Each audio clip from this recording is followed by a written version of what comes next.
CM ಅವ್ರ ಪ್ರಕಾರ ಮುಸಲ್ರು ಬಿಟ್ಟು ಬೇರೆ ಯಾರು ಏನು ಕೇಳೋದು ತಪ್ಪು.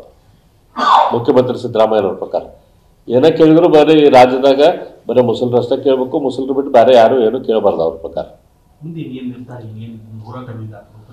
ಏನಿಲ್ಲ, ನಾವು ಕೋರ್ಟ್ದಾಗ ಐತಲ್ಲ ಅದನ್ನ ನೋಡಿ ಹೆಂಗೆ ಪರ್ಸ್ಯೂ ಮಾಡೋದು ಮಾಡ್ತೀವಿ. ಆಮೇಲೆ ಇದು ಕಾಂಗ್ರೆಸ್ ಸರ್ಕಾರದ ನೀತಿ ಏನೈತಿ, ಕಾಂಗ್ರೆಸ್ ಸರ್ಕಾರದ ವಿಚಾರ ಏನೈತಿ ಅದನ್ನ ಜನರ ಮುಂದೆ ತೊಗೊಂಡು ಹೋಗುವಂಥ ಕೆಲಸ ಮಾಡ್ತೀವಿ.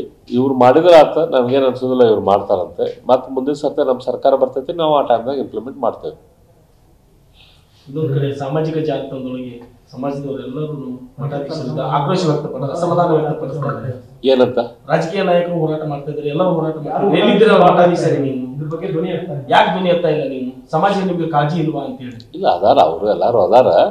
ಸೊ ಮಠದಲ್ಲಿ ಇದ್ಕೊಂಡು ಅವ್ರದ್ದು ಎಲ್ಲರೂ ಸತ್ತ ಇದ್ರ ಬಗ್ಗೆ ಸಿಂಪತಿ ಐತಿ, ಎಲ್ಲ ಸಮಾಜ ಮಾಡ್ಬೇಕಂತೈತಿ. ಒಂದು ಸ್ವಲ್ಪ ಮಂದಿ ಹೊರ ಬಂದು ಮಾಡ್ತಾರೆ, ಸ್ವಲ್ಪ ಮಂದಿ ಅಲ್ಲೇ ಕೂತ್ಕೊಂಡು ಆಶೀರ್ವಾದ ಮಾಡ್ತಾರೆ. ಎಲ್ಲರದು ಆಶೀರ್ವಾದ ಐತೆ ಅದಕ್ಕೆ, ಹಂಗೇನಿಲ್ಲ.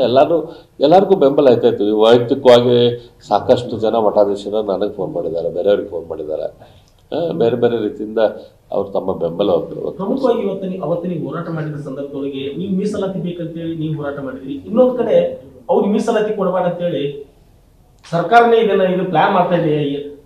ಅವರು ಸಿದ್ದರಾಮಯ್ಯ ಅವರು ನಾಟಕ ಅವ್ರು ಯಾರೋ ಒಂದು ಸಂಬಂಧ ಇಲ್ಲದ ಒಂದೊಂದು ಸ್ವಲ್ಪ ಮಂದಿ ಕರೆಸಿ ಅವ್ರ ಕಡೆಯಿಂದ ಮೀಸಲಾತಿ ಹಿಂದುಳಿದವರು ಕರ್ನಾಟಕ ಸರ್ಕಾರದ ಯಾವುದಾದ್ರು ಕರ್ನಾಟಕ ರಾಜ್ಯದ ಹಿಂದುಳಿದ ಜನಾಂಗದ ಗುಂಪು ಅಂತ ಏನೋ ಒಂದು ತೊಗೊಂಡಾರ.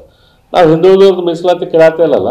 ನಾವು ಕೇಳಾತಿದ್ದ ಮುಸ್ಲಿಂ ಸಮಾಜಕ್ಕೆ ಏನು 23% ಕೊಟ್ಟಿರಿ, ಅದು ಅನ್ಯಾಯ ಆಗೈತಿ. ಮುಸ್ಲಿಂ ಸಮಾಜಕ್ಕೆ 23% ಕೊಡಬೇಡ್ರಿ, ಅದರಿಂದ 4% ತೆಗೆದು ಈ ಕಡೆ ಮರಾಠರಿಗೆ, ಲಿಂಗಾಯತರಿಗೆ, ರೆಡ್ಡರಿಗೆ, ಒಕ್ಕಲಿಗರಿಗೆ ಕೊಡ್ರಿ ಅಂತ ಹೇಳಿದ್ವಿ. ನಾವು ಹಿಂದುಳಿದವ್ರ ಪ್ರಶ್ನೆ ಬರ್ದಿಲ್ಲ. ಅಂದ್ರೆ ಎಷ್ಟು ಇವ್ರು ಪ್ಲಾನ್ ಮಾಡೋದಾದ್ರೂ ಸತ್ಯ ಅದು ಸ್ವಲ್ಪ ಜನರಿಗೆ ಸರಿ ಅನ್ಸೋ. ಸಿಎಂ ಹೇಳೋ ಪ್ರಕಾರ ಜಯಪ್ರಕಾಶ್ ಹೆಗ್ಡೆ ಏನು ಶಾಶ್ವತ ಹಿಂದುಳಿದವ್ರದ ಅಧ್ಯಕ್ಷರಿದ್ರು, ಅವ್ರ ಅವಧಿಯಲ್ಲಿನೇ ಅದು ಕೊಡ್ಲಿಕ್ಕೆ ಬರಲ್ಲ ಅನ್ನೋ ಒಂದು ರಿಪೋರ್ಟ್ ಕೊಟ್ಟಿದ್ದಾರೆ ಅಂತ ಅವ್ರು ಹೇಳ್ತಿದ್ದಾರೆ.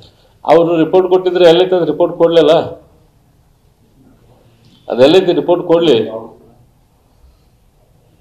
ಆಮೇಲೆ ಹಿಂದುಳಿದ ವರ್ಗದ ಆಯೋಗ ಅಡ್ವೈಸರಿ ಇರ್ತದೆ, ಅದು ಬೈಂಡಿಂಗ್ ಅಲ್ಲ, ಗೌರ್ಮೆಂಟ್ ಮೇಲೆ ಬೈಂಡಿಂಗ್ ಅಲ್ಲ. ಸೊ ಅವ್ರದ್ದು ಎಲ್ಲಿ ರಿಪೋರ್ಟ್ ಐತೆ ಅದು ರಿಪೋರ್ಟಿಗೆ ಕೊಡಲಿ. ಅದಾದ್ಮೇಲೆ ಇವ್ರೈತಲ್ಲ ಅನೌನ್ಸ್ ಮಾಡಲಿ ನಾಳೆ ವಿಧಾನಸೌಧದಲ್ಲಿ. ಈ ನಮ್ಮ ಕಾಂಗ್ರೆಸ್ ಸರ್ಕಾರದಲ್ಲಿ ಒಕ್ಕಲಿಗರಿಗೆ, ಗೌಡರಿಗೆ, ಲಿಂಗಾಯತರಿಗೆ, ಮರಾಠರಿಗೆ, ರೆಡ್ಡಿಗಳಿಗೆ ಇದೆಲ್ಲ ಸಮಾಜಕ್ಕೆ ನಾವು ರಿಸರ್ವೇಷನ್ ಕೊಡೋದಿಲ್ಲ ಅಂತ ಅನೌನ್ಸ್ ಮಾಡಲಿ.